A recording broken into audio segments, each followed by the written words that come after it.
How old is God?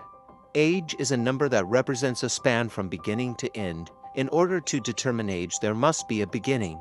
Human beings count age beginning with our birthdays. The moment a baby is born, we start counting. It has been 7 days since he was born, we say, so he is 1 week old, 2 months old, 4 years old. The time of a person's lifespan always begins at the date of his or her birth.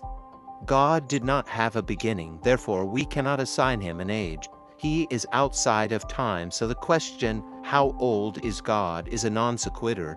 God created time as part of this universe to mark the passing of seasons and years for us. But he is not subject to time. In the New Testament, he describes himself as the Alpha and Omega, the beginning and the end. Alpha is the beginning letter of the Greek alphabet, and Omega is the last. In the Old Testament, the Lord describes himself as the first and the last. God is saying that he is always present at all times. There is no past or future with God. Everything is as though it were occurring right now. That's hard for us to comprehend, since we are so bound by time.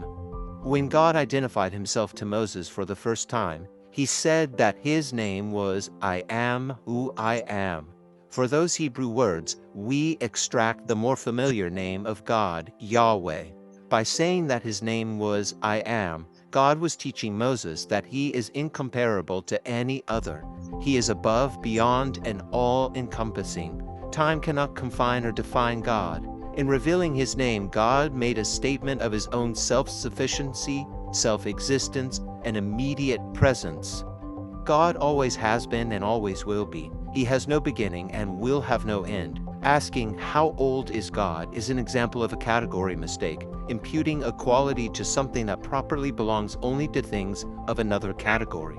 Other category mistakes are evident in questions such as, how long has the gravel been dead? It was never alive. And what does the color orange sound like? Colors are not sensed audibly. The question, how old is God, assumes that God should be categorized as having age, but he is timeless and does not belong in the same category as things subject to time. Jesus had a physical birth on earth around the year 5 BC, but that was simply the incarnation of the eternal Son of God who exists outside of time. The Lord existed before his physical incarnation. In fact, the Bible says the earth was created by him and through him. Before Abraham was, Jesus said, I am. In short, God does not have an age. He is timeless. He is eternal. He holds the universe together, and without him nothing would exist. If God had an age, that would mean he had a beginning, and there was a time when there was no God, and such a thing is impossible. Because God has always been, we can trust that he will always be, and the future is secure for those who put their trust in him.